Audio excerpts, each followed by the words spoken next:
Okay, so today here at the shop, today is the 15th of December. I'm getting quite a bit on the go here with the 98 GMC. Total restoration, inners and outers, floor pan sections, except the passenger side. It's pretty good yet, and I'm just going to leave it until next year. We'll end up doing that at that time. Cab corners, you know, the whole 9 yards, rocker panels full length. So anyway, getting this, you know, somewhat back together here. Inner fender CAPA certified. Just, you know, trying to get the bugs worked out of it. There's a few holes that haven't been drilled in it for certain things, so I can't, for some bizarre reason, I'm missing a hole for this bracket for the anti-lock brakes and just this whole assembly unit here. There's, you know, this bolts to the fender itself, but you know, I'm missing a bolt here. You can see, you know, that's sitting there, but I mean, there's no hole drilled through the fender, the inner fender itself. So it is what it is. I'm not too concerned about it, but anyway, needless to say, just one of those things about dealing with aftermarket components. Sometimes you win, sometimes you don't. So new brake line installed.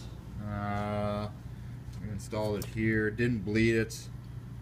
Got quite a bit of snow outside, so I'm just hoping we'll leave it for now. There should be enough residual brakes anyway that I'll be able to at least move around, at least in the yard. So I got to get the seat back in. You know, there's an hour's worth of work there. The trim, the seat belts. You know, there's at least a good hour. You know, accelerator, all that stuff.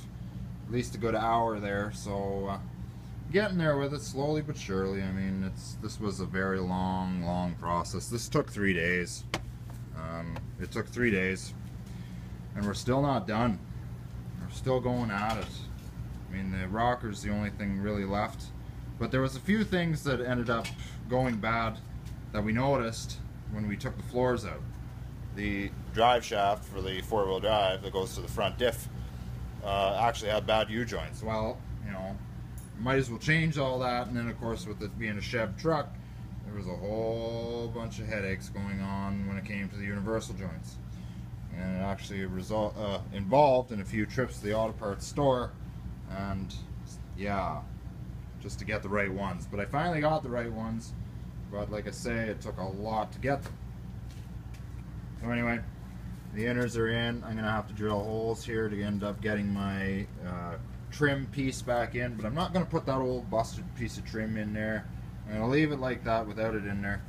I'm gonna order new ones from LMC, mainly because I don't feel like sticking the broken ones back in there, so we'll just leave it without it.